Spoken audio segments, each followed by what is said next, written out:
제20대 대통령 선거는 초접전 끝에 국민의힘의 승리로 마무리가 됐지요. 이번 대선 결과에서 눈여겨봐야 할 점과 향후 지방선거 전망 등을 취재 기자와 함께 좀 이야기 나눠보겠습니다.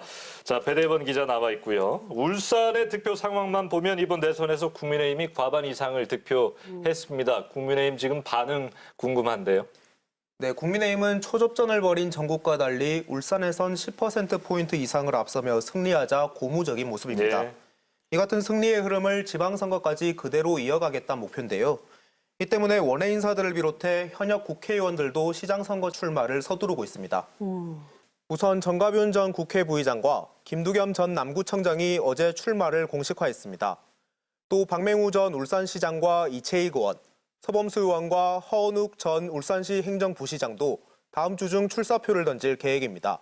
네, 반면에 민주당은요, 지난 21대 총선을 시작으로요, 4.7 재보궐선거도 그렇고 이번 대선에서도 패배를 연이어서 했습니다. 당내 분위기 어떻습니까? 네, 민주당은 대선 다음 날 기자회견에서 선거 패배에 대한 조언과 질책을 달게 받고 울산을 위해 혁신하는 계기로 삼겠다고 밝혔는데요. 네. 당초 송철호 시장은 대선에서 승리하면 빠른 시일 안에 재선 도전을 공식화하려 했는데 패배로 끝나면서 다시 출마 시기를 조율하고 있는 것으로 알려졌습니다. 네. 다만 한 가지 고무적인 건 울산 역대 선거에서 사상 처음으로 40%대 지지율을 기록하며 득표 목표치를 달성한 건데요. 심상정 후보의 득표수가 지난 19대 대선보다 4만 표 넘게 줄었고 북구와 동구에서 이재명 후보가 선전했다는 점에서 진보 표심이 많이 몰린 것으로 풀이됩니다. 네, 대선 표심이 지방선거로 고스란히 이어질 것인가, 이게 관심사일 것 같은데요. 각 당도 이 고심을 좀 하고 있을 것 같아요. 어떻습니까?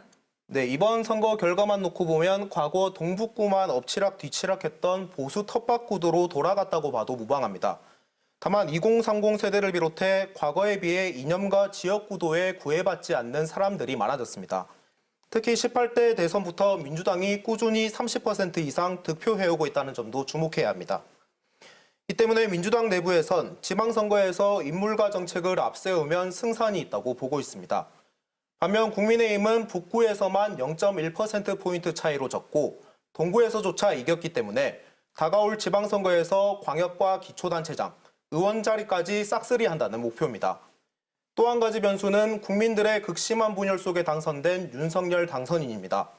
정권 인수 과정과 취임 후 한 달간 가시적인 성과를 보여준다면 국민의힘에 유리할 것이고 반대로 자본과 갈등이 불거진다면 민주당에 유리할 것으로 점쳐집니다.